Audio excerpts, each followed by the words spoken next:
우리 옆에 분들하고 인사 한번 합니다. 우리가 이렇게 야외에서 처음으로도 예배 드리는데요. 반갑습니다.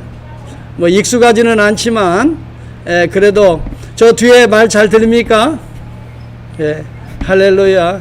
네, 너무나 감사합니다. 잘 안 들려요? 그래서 오늘 한번 이렇게 테스트 겸으로 하고 이제 다음 주일에는 우리 방송부에서 앰프를 좀 하나 설치하는 방안으로 한번 2층에 있는 걸 사용했으면 좋겠는데요. 한번 그렇게 해주시기를 바라고.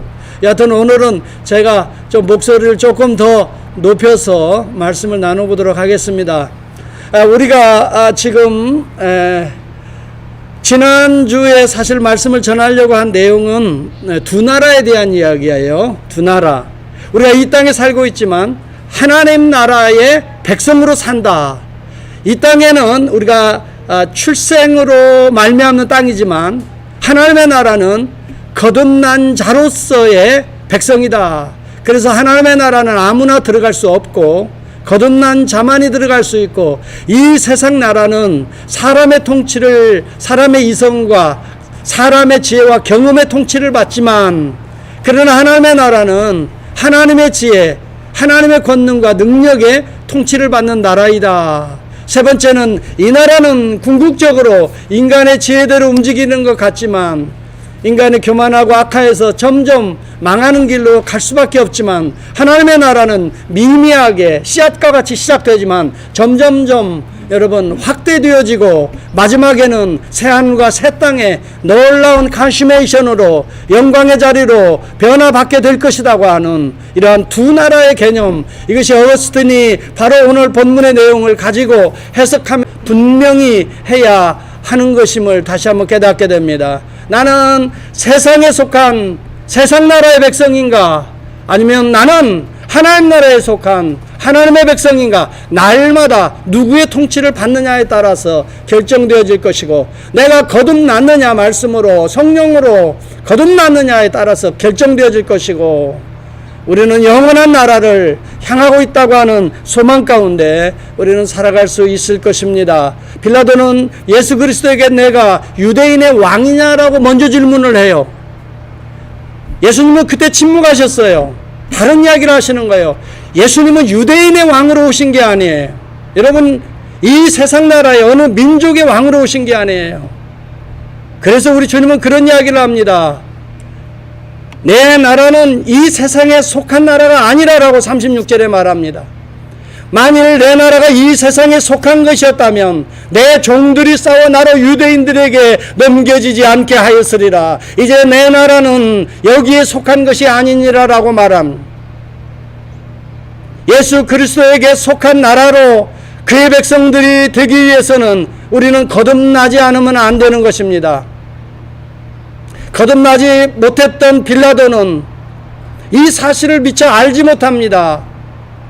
내 나라는 이 세상 나라에 속하지 아니하였다라는 이야기를 들으면서 그런 이런 이야기를 합니다. 그럼 이 나라에 다시 말하면 왕이 아니냐? 우리 주님은 이렇게 말합니다.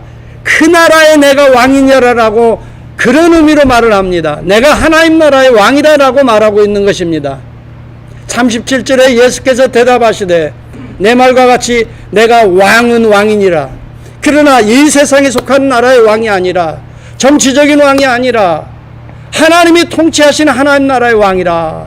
내가 이를 위하여 태어났으며, 37절 여러분 성경을 보시면 여러분들이 분명하게 여러분들은 어느 나라에 속한 누구 백성인가를 여러분 깨닫게 될 겁니다.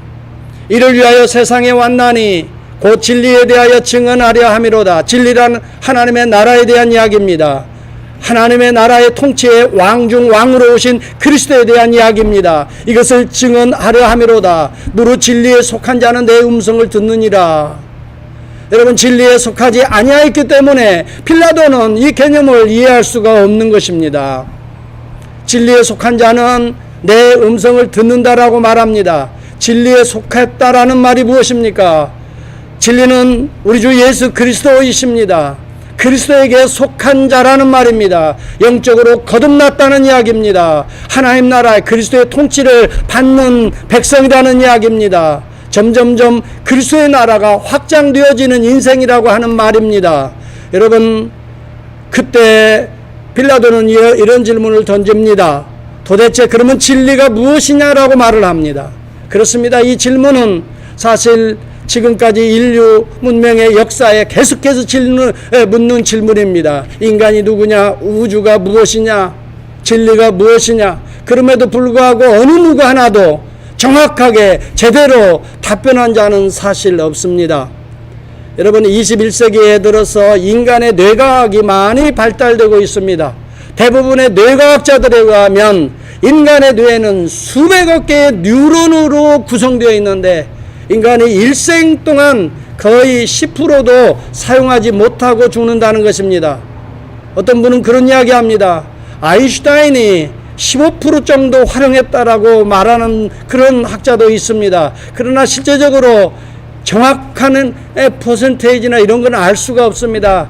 최근에 내가 글을 읽어보니까 인간은 0.1%도 못 쓰고 죽는다, 이런 이야기를 하고 있습니다. 그만큼 여러분, 하나님이 우리에게 주신 창조의 피조물의 극히 일부분만 활용하고 극히 일부분만 알고 이것을 부분적 지식이라고 합니다. 부분적 지식을 가지고 하나님의 100%의 여러분 세계를 어찌다 이해할 수 있습니까? 그렇기 때문에 영적으로 거듭나지 아니하면 우리는 다 할 수가 없습니다. 여러분, 거듭나지 않은 자들의 지식, 진리라고 하는 것은 특별히 보편적 진리라고 말합니다. 일반적 지식이라고 말합니다. 경험적으로 알아가는 지식이라고 말합니다. 이걸 통틀어서 세상적인 진리, 세상적인 지식이라고 말할 수가 있습니다. 우리 주님은 이러한 세상적인 지식을 지금 이야기하는 게 아니에요. 여러분, 진리는 세 가지의 종류가 있습니다. 첫째는 생득적인 진리라고 말합니다. 태어날 때부터 하나님이 기본적으로 주신 경험적인 지식입니다. 두 번째는 우리가 공부하고 배우고 연구해서 얻어지는 지식이 있습니다. 이성적, 과학적 진리라고 말합니다. 세 번째는 거듭난 자에게서 성령이 역사에서 알게 되는 영적 진리가 있습니다. 이것을 우리는 아레테이아라고 말을 합니다. 우리 주님은 바로 이런 진리를 이야기하셨던 것입니다. 그러므로 거듭나지 않은 자는 감히 이해할 수 없는 하나님 나라의 비밀인 것입니다. 여러분, 식물학자 에머슨이라고 하는 분이 있어요. 에머슨은 식물학자인데 지구상의 식물이 거의 35만여 종이 된다고 그래요.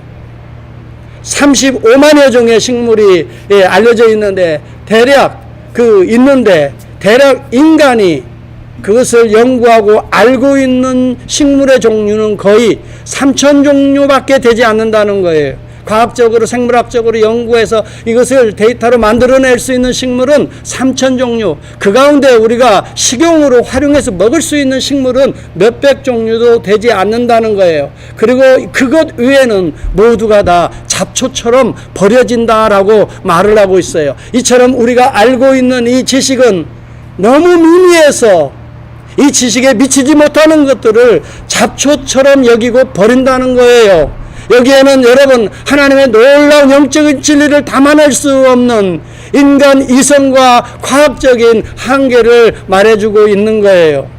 빌라도가 진리가 무엇이냐라고 물을 때에 그는 무엇을 알고 무슨 생각을 갖고 그 진리를 말했을까요? 우리 주님은 진리에 속한 자가 이 사실을 알게 된다고 말을 하고 있는데, 이 주님이 말하는 이 진리를 그는 과연 알았을까요? 여러분, 바닷가에 나가서 어린아이가 이 바닷물을 퍼서 자기가 파놓은 웅덩이에 붓습니다. 그러면서 바다의 용량을 한번 재보겠다는 것입니다. 여러분, 어린아이가 바가지로 바닷물을 계속 퍼서 여러분 자기가 파놓은 모래성에다가 붓는다고 해서 그게 재어질 수 있습니까? 어거스트는 그걸 보고 나서 깜짝 놀랐습니다. 마치 내가 가지고 있는 이 지식의 세계라는 것이 어린아이가 가지고 있는 바가지에 퍼놓은 바닷물과 같은 것이구나. 하나님의 놀라운 이 광대한 우주적인 지식을 내가 어찌 다 알 수 있단 말인가. 그동안의 모든 교만을 그는 엎드려서 회개했습니다. 그리고 그는 그리스도를 영접하여 이 거듭나는 이 경험을 갖게 되었습니다. 그리고 나서 하나님의 말씀을 배우면서 암브로시우스에게 그때 유명한 교부였습니다. 세례를 받고 그는 하나님의 말씀의 전문가가 되기 시작했습니다. 어거스틴 신학은 그래서 얼마나 놀라운 이 오늘 개혁자들이 참 이 뿌리를 찾는다고 하면 바울 신학이요, 그 다음에 5세기의 어거스틴 신학이요, 그 다음에 16세기의 1500의 년대에 지금 종교개혁자 루터 칼빈 이런 신학으로 개혁주의가 오늘 우리 교회들이 이렇게 연결되어지고 있을 정도로 여러분 그런 영적 지식을 추구하고 사모하고 목말라 했던 인물이었던 것입니다. 오늘 하나님의 말씀에 따라 그러면 우리 주님이 정말 여기 말씀하시는 진리, 이 진리가 과연 어떻게 우리가 알 수 있는가 하는 문제입니다. 여러분 우리 인간으로서는 하나님에 대한 진리를 알 수 있는 길이 없습니다. 인간 스스로에게는 아까 말한 대로 이 뇌 구조로는 또 그 뇌 구조에서 활동하는 영역으로는 타락한 인간의 영역으로는 하나님을 제대로 알 수 있는 길이 없습니다. 하나님이 자신을 알려주실 때만이 영적으로 거듭난 자들이 알 수가 있게 되는 것입니다. 그래서 하나님이 자신을 알려주시는 것을 리베일 한다고 말을 합니다. 이것을 리빌레이션이라고 말합니다. 리빌레이션의 원어는 어디에서 나오느냐? 베일에 덮여 있는 것을 아웃 오브 한다는 거예요. 하나님이 신비로운 하나님의 세계를 덮여져 있는 걸 벗겨 주실 때에 우리가 하나님을 그만큼 알게 되는 거예요. 그만큼 그 하나님을 만나게 되는 거예요. 하나님의 자신을 우리에게 리빌레이션 하지 아니하고서는 인간이 스스로 하나님을 알 수가 없어요. 그래서 기독교는 계시의 종교라고 말합니다. 하나님이 자신을 드러내 보여주시는 종교라고 말을 합니다. 그러나 다른 종교들은 인간이 자기의 생각과 상상력을 가지고 신들을 만들어내는 것입니다. 이것을 종교라고 말하는 것입니다. 여러분 기독교는 그러한 종교 중에 하나가 엄밀한 의미에서 아닙니다. 우리는 하나님이 자신을 계시해주는 방법에 따라서 우리는 그것을 알고 거듭난 자는 이것을 깨달을 때에 그를 경배하고 그를 찬양할 수가 있게 되는 것입니다. 여러분 하나님은 두 가지의 방법으로 자신을 계시해 줍니다. 첫 번째는 이 자연을 통해서 하나님의 능력과 신성을 드러내십니다. 여러분 로마서 1장에도 보면은 창세로부터 그의 보이지 아니하는 것들 곧 그의 영원하신 능력과 신성이 그의 만드신 만물에 분명히 보여 알게 되나니 그러므로 저희가 하나님이 없다 핑계할 수 없다라고 말을 합니다. 우주 만물을 보면은 신성한 하나님의 신성을 일부분을 우리가 느끼게 됩니다. 만물이 지어지고 운행하는 것을 보면 만물을 지은 이를 알게 되는 것입니다. 운행하는 법칙은 그 만물을 지으신 이의 지혜를 알게 되는 것입니다. 여러분 이것을 우리는 자연계시라고 말합니다. 자연을 통해서 우리 이성을 통해서 하나님이 보여주시는 법을 알게 되는 것입니다. 그러나 이것을 가지고서는 우리 인간이 누구인지를 알 수가 없습니다. 자연만 가지고서는 연약한 죄인인 것은 알지만은 죄가 진실로 무엇인지 어떻게 구원을 받아야 될지 하나님은 우리에게 무엇을 원하시는지 이것을 알 길이 없습니다. 하나님은 어떠한 존재인지 하나님은 어떤 인격적인 성품과 속성을 가지고 계신 분이신지 우리는 알 길이 없습니다. 하나님이 알려주신 두 번째 방법이 있습니다. 이것을 특별계시라고 합니다. 이것은 성경을 통해서 우리에게 가르쳐 주십니다. 선지자들을 불러서 하나님의 말씀을 통해서 기록하게 하시고 그 말씀을 통해서 우리 백성들에게 하나님은 누구시고 하나님은 무엇을 원하시고 우리 인간들은 어떻게 행동해야 될지를 규범적으로 말씀해 주시는 것을 성경 계시라고 합니다. 구약시대는 선지자들을 불렀습니다. 왕들을 불렀습니다. 제사장들을 통해서 하나님은 이 모든 이 구원의 원리들을 소개해 주셨습니다. 여러분 왕이요, 구약시대에는 제사장이요, 그 다음에 선지자, 이 기름 부은 하나님의 종들을 성령을 통해서 깨닫게 하시고 알게 하시고 기록하게 하시고 이 뜻대로 살게 하셨습니다. 그런데 여러분 구약에 이스라엘 백성이 실패하고 나서는 선지자도 타락했습니다. 제사장도 타락했습니다. 왕도 타락했습니다. 하나님께서는 하나님의 아들을 보내실 수밖에 없었습니다. 왜요? 우리에게 구속의 비밀을 가르쳐 주시기 위해서. 그래서 왕으로서, 선지자로서, 그 다음에 제사장으로서, 참 제사장으로서 기름 부어 그의 아들을 보내신 분이 예수 그리스도십니다. 그러므로 예수 그리스도를 통해서 우리는 하나님을 알 수 있고 하나님을 믿을 수 있고 하나님 안에 거할 수가 있게 되는 것입니다. 예수 그리스도는 오늘 타락한 우리의 영혼을 씻기 위해서 십자가에서 대속의 피를 흘려주셨습니다.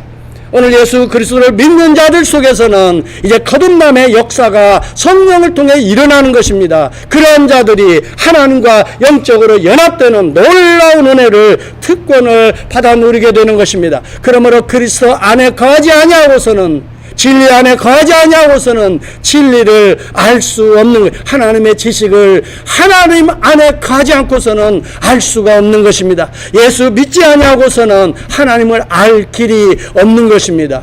여러분, 그렇기 때문에 여러분, 하나님을 알지 못하는 자들, 하나님과 연합되지 않은 자들에게는 세상의 지식, 세상의 생명을 가지고 일시적이고 또 정한 기한을 살아가는 것입니다. 그러나 하나님께 접속된 사람은 하나님의 생명을 가지고 일시적으로 거하는 것이 아니라 영원한 하나님의 나라에 거하게 되는 이것을 우리는 영생이라고 말하는 것입니다. 여러분, 바로 진리에 속한 자가 아니면 이 진리에 대한 이야기를 알아들을 수가 없다라고 주님은 말합니다. 진리에 속하기 위해서는 우리가 진리 대신 예수 그리스도를 믿고 그 안에 뿌리를 받고 그 안에 거듭나고, 여러분, 예수 그리스도를 영접하는 자, 곧 그 이름을 믿는 자들에게는 하나님의 자녀가 되는 권세를 주셨다고 그랬어요. 예수 믿지 않고 하나님의 자녀 되지 않고 하나님을 아바 아버지라 부를 수 있는 자가 어디 있어요? 그러나 어려움이 있을 때, 힘들 때 내 아버지가 계시면 두려움이 없잖아요. 내 아버지가 마치 거대한 의지할 산이 되잖아요. 여러분, 정말 우리 주님을 통해서 우리는 아버지와 하나를 이룰 수가 있습니다. 물과 성령으로 거듭나지 아니하면 하나님 나라에 우리는 들어갈 수가 없습니다. 그렇기 때문에 예수 그리스도 안에 뿌리를 박는다는 것은 예수를 우선 나의 주, 나의 하나님으로 영접하는 일입니다. 그리고 그의 말씀을, 여러분, 우리는 뿌리를 내려야 됩니다. 매일매일 그 말씀의 물을 받아서 여러분 수액을 받아야 이 푸른 나무들이 자라잖아요. 물기가 없으면 물을 주잖아요. 스프링클러가 나와서 여러분 물을 주잖아요. 왜 그래요? 수액을 빨아먹어야 살고 있기 때문에. 영적으로 우리가 하나님 안에 산다는 것, 진리 안에 거한다는 것은 그리스도를 믿고 난 이후에 가만히 이제는 다 됐다, 천국에 이제 보험 하나 드러났다, 이런 식으로 막 사는 게 아닙니다. 매일매일 그리스도 안에서 수액을 빨아 먹듯이 그리스도의 은혜를, 그리스도 안의 속성을, 그리스도의 온유와 겸손을, 그리스도의 지혜를, 그의 십자가의 보혈을 날마다 그 수액을 내 몸에 받아들이는 것, 이것이 그 진리 안에 거하는 자의 속성인 것입니다.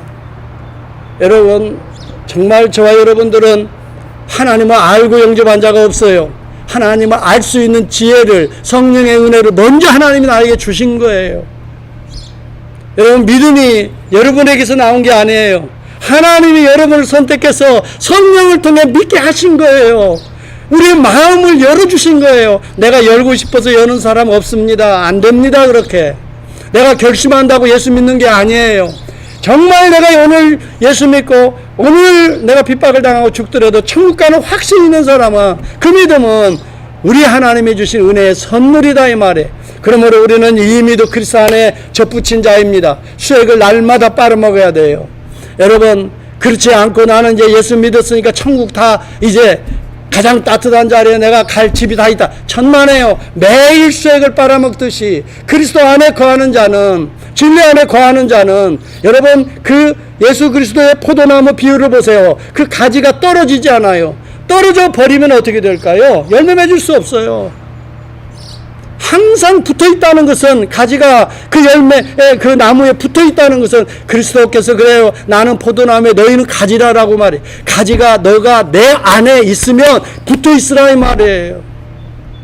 그래서 여러분 수액을 계속해서 빨아 올려서 여러분 수액이 있으니까 우리의 입이 청청하고 때가 되면 열매를 맺힐 줄을 믿습니다. 저와 여러분들은 그리스도 안에 뿌리를 박아야 됩니다. 요즘에 여러분 보다 인터넷 보면 얼마나 많은 정보들이 정말 손쉽게 우리의 손 안에서 다 볼 수 있다는, 동영상도 보고 모든 세미나도 여기 안에서 다 보고 모든 정보 즉시 찾아보면 돼요. 여러분 그래서 이렇게 보면은 정말 우리가 알지 못하는 것들을 요즘에는 많이 영상을 통해서 배우게 되고 깨닫게 되고 그러죠. 예. 이것은 무슨 말이에요? 핸드폰 이것만 좋은 게 있다고 여러분 이게 되는 게 아니잖아요. 핸드폰이 여러분 아무것도 아니에요. 좋은 기기가 있다고 그래도 여러분 정보를 제공하는 뭐예요? 인터넷이 연결돼요. 와이파이가 연결되어 있어야 돼요. 우리가 아무리 그럴듯하게 갖추었어도 스펙이 대단해도 영적인 스파크, 영적인 전류가 흐르지 아니하면 우리의 모든 스펙은 어떻게 될까요? 무의미한 것이 되어버리고 만다 하는 것입니다. 사랑하는 성도 여러분, 그렇기 때문에 우리는 날마다 예수 그리스도 안에, 진리 안에 접속이 되어야 합니다. 식물들도 여러분 수액을 받아야, 또 햇빛을 받아야 싱싱한 꽃을 피우고 열매를 맺듯이 여러분 우리가 그리스도 안에 있어야 너희가 내 말 안에 거하면 참 내 제자가 되고 진리를 알지니 진리가 너희를 자유케 하리라 라고 우리 주님은 요한복음 8장 31절과 32절에 말해요. 너희가 내 말 안에 거하면 참 내 제자가 되고 진리를 알지니 진리가 너희를 자유케 하리라. 여러분 정말 자유로운 삶을 살기를 원합니까? 어떤 게 자유로운 삶이에요? 오늘날과 같이 이런 환경에 제약을 받는 이런 때에서 어떻게 자유의 삶을 살 수 있을까요? 여러분 그리스도 안에 있으면, 우리는 진리 안에 있으면 진리가 우리를 자유케 합니다. 아무리 환경이 어려워도요, 진리 안에 있는 자 환경을 이겨낼 수가 있는 것입니다. 기도하는 자, 하나님의 정말 날마다 붙어있는 자 이겨낼 수가 있어요. 힘든 어려운 문제가 여러분 있을 때마다 여러분 사람을 찾아다닐 필요 없어요. 누구에게 말하고 할 필요도 없어요. 먼저 하나님과 접속되면 돼요. 영적인 스파크가 내 안에서 일어나면 돼요. 전류가 흐르면 된다고요. 하나님의 성령의 전류가 우리 안에 흘러버리면, 우리 안에 성령이 역사하면 모든 두려움이 사라집니다. 어려움이 바뀌어집니다. 아, 연단의 과정이구나. 아, 맞다. 다윗의 시편을 통해서 요즘에는 은혜를 받아요. 그 이전까지는 여러분 그 욥기를 통해서도 얼마나 정말 이번에 제가 먼저 은혜를 받는 것 같아요. 어려운 상황이니까 더더욱 은혜가 되더라고요. 다윗의 시편은 더더욱 맞아요. 매번 쫓겨다니면서 쓴 시잖아요. 그러니까 더 이 마음에 와닿는 거예요. 야, 맞다. 이런데도 어떻게 감사가 나오지? 이런 환경인데도 어떻게 기도가 나오지? 그러면서 내 자신을 돌이켜보는 거예요. 아유, 난 정말 수준 낮은 목사구나. 그런 것도 어느 때는 느껴요. 이렇게 어렵고 이렇게 원수들에게 쫓겨나면서 숲을 가운데 엎드려서 나의 힘이 되신 여호와여 하면서 막 부르짖는데요, 울부짖는데요, 하나님 응답하셔서 하나님을 만나고 그의 얼굴의 빛을 내가 받아서 감사와 찬양으로 항상 끝나잖아요. 시편을 보면. 여러분 오늘 우리가 예수 그리스도를 중심으로 해서 진리 안에 거하게 되면 우리는 세상적인 지혜와 지식이 무뎌져 버립니다. 그런 것들이 불필요하다는 게 아니에요. 그걸 넘어서 있다는 거예요. 그 세상적인 것들을 해석해낼 수가 있다는 거예요. 영적 지식을 알게 되면 세상적인 것들이 수준 낮은 것이 되어버리고 말아요. 왜요? 여러분 하나님을 아는 지식으로 충만하면 그 안에는 세상적인 모든 것을 다스릴 수 있는 영적인 지혜와 권세를 하나님이 주시는 거예요. 그래서 빌립보서 3장에 보면 사도 바울은 그런 이야기합니다. 내게 유익하던 것을 내가 그리스도를 위하여 다 해로 여길 뿐더러 그렇게 말합니다. 또한 모든 것을 해로 여기면 내 주 그리스도 예수를 아는 지식이 가장 고상함을 인함이라. 가장 고상함을 영어로 보니까 the surpassing greatness라고 말을 해요. surpassing이 뭔 말입니까? surpass가 뭐래요? 비교할 수 없다는 말이에요. 다른 것과 비교할 수 없다는 거예요. 예수 안에는 보배와 보화 모든 것들이 그 안에 다 들어가 있어요. 여러분, 이 땅에서 사는 지혜뿐만이 아니라 하나님 나라의 지혜가 그 속에 다 들어가 있는 거예요. 그래서 예수 그리스도를 알되 힘써 그리스도를 알려고 할 때에 우리는 수액을 빨아먹듯이 하나님의 은혜가 우리 안에 충만해지는 거예요. 세상에는요, 진리하면서 가짜들이 너무 많이 판을 치고 있어요. 사이비들이 진리인 것처럼 위장한 가짜들이 너무 많아요, 지금. 여러분, 가짜 스승도 많아요. 가짜 제자도 많아요. 가짜 일꾼들도 많아요. 위장된 가짜들이 너무너무 많아요. 여러분, 우리는 이런 가운데에 어디에다가 뿌리를 박아야 될까요? 성경에다 뿌리를 박아보세요. 그리스도 안에 진리 안에 뿌리를 박아보세요. 고린도후서 10장 5절에 보면 하나님 아는 것을 대적하여 높아진 것을 무너뜨리고 모든 이론을 다 파하며 하나님 아는 것을 대적하여 높아진 것을 다 파하고 모든 생각을 사로잡아 그리스도에게 복종케 하라 그랬어. 여러분, 진리에 속한 자는 내 음성을 듣느니라 이렇게 말합니다. 하나님의 말씀을 사랑하고 여러분, 하나님의 말씀을 사모하는 자들은 하나님의 음성을 듣는다 그랬어요.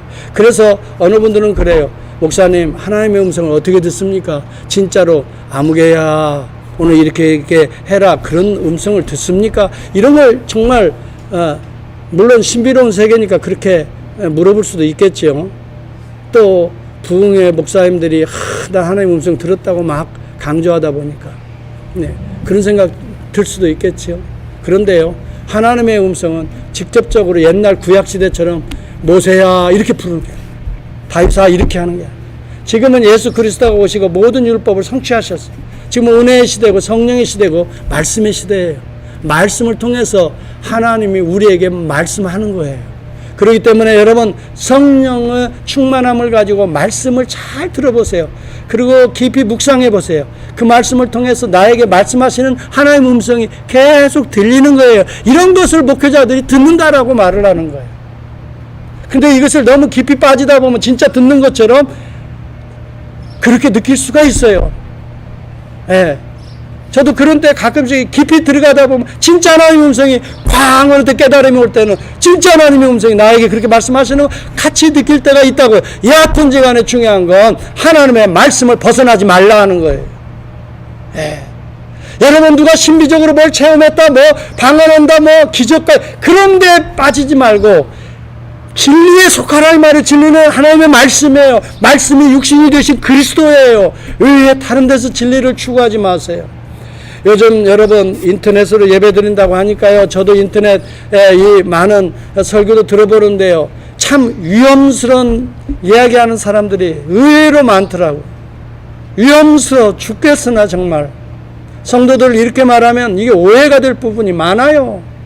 여러분, 우리 교인들은 다른 것보다도 우선 저는 여러분들이 진리의 말씀을 잘 이해할 수 있는 그리스도 중심적으로 잘 적응할 수 있는 그런 은혜가 있기를 바라요. 여러분, 빌라델피아 교회를 보세요. 내가 내 행위를 아느니 내가 적은 능력을 가지고도 내 말을 지키며 내 이름을 배반치 아니하였도다라고 말합니다. 적은 능력을 가지고도, 이 말은 어쩌면 숫자적으로 적고 미미한 사람들, 미미한 일꾼들이 또 미미한 능력이 있을지 몰라요. 경제적으로 미미할 수도 있어요. 그럼에도 불구하고 하나님의 말씀을 지키고 있다 이 말이에요. 바로 이 교회를 하나님은 지금 빌라델피아 교회처럼 축복하시고 관심을 가지시고 그 교회를 마침내 들어 세우시는 거예요. 여러분, 그걸 알아야 돼요. 의형적인 그게 중요한 게 아니에요. 적은 능력이지만 미미한 환경이지만 여러분, 이런 가운데에서도 하나님의 말씀을 지켜내는 사람, 붙들고 씨름하는 사람, 주님의 이름을 배반치 않는 사람, 여러분 이런 사람을 하나님은 눈여겨보시고 칭찬하고 계시는 거예요. 서문학 교회는 어떻습니까? 내가 내 환난과 궁핍을 아노니. 여러분 환난이 있었어요. 서문학 교회 사도 요한이 세운 교회 아니에요. 사도 요한의 제자인 포리갑이 그 교회의 감독자였어요. 오늘날로 말하면 목회자였어요. 그 목회자가 최초의 순교를 당해요. 사도 요한에게 직접 배운 누구라고요? 포리갑이 예수 그리스도의 복음을 전하다가 화영대에 오르게 돼요. 불을 붙이기 전에 이야기를 합니다. 내가 예수 그리스도를 한 번만 욕하고 믿지 않는다고 말만 해라. 그래야만 내가 너를 살려줄 것이지만은, 그러나 이 순간에 내가 예수 그리스도를 욕하지 않고 그리스도의 이름을 찬양한다면 너는 당장 그 불에 당장 횃불을 들고 불을 붙여서 화영대에 여러분 태워서 죽일 것이다. 그때 여러분 포리갑은 무슨 이야기를 합니까? 내 평생에 나 같은 거 구원해 주신, 지금 80 몇 세 되는 이 생애까지 한 번도 나를 배반하지 않은 예수 그리스도, 내가 조금 더 살려고 그 이름을 어찌 배반하리요. 우리 주 예수 그리스도만이 찬송과 영광과 존귀와 경배를 받으실 분이시니이다. 그래서 그는 그 자리에서 불태워서 화영돼서 순교하게 됩니다. 여러분 진리가 있는 사람들은 그리스도의 이름을 배반하지 않는 것입니다. 어떠한 환경에도 핑계대는 것이 아닙니다. 진리를 붙들고 살아가는 것, 끙끙대며 십자가를 붙들고 나아가는 자, 바로 그러한 자는 하나님이 지켜주실 것입니다. 그렇게 진리를 사랑하는 자는, 따라서 합시다. 진리를 사랑하면 진리가 여러분을 지킬 것이다. 진리가 여러분을 지킵니다. 그리스도가 여러분을 지킵니다. 염려할 거 없어요. 두려워할 거 없어요. 그렇기 때문에 오늘 저와 여러분들이 어떤 환경과 어려움 속에서도 예수 그리스도를 붙들고 그에게만 경배를 올려드리며 세상의 헛된 지혜와 진리를 쫓아가는 자가 아니라 절대적 진리, 알레테이아, 절대적 진리, 여러분 이것을 붙들고 승리하며 진리 안에 거하여 여러분의 삶의 귀한 이 결실들을 많이 맺혀 나갈 수 있기를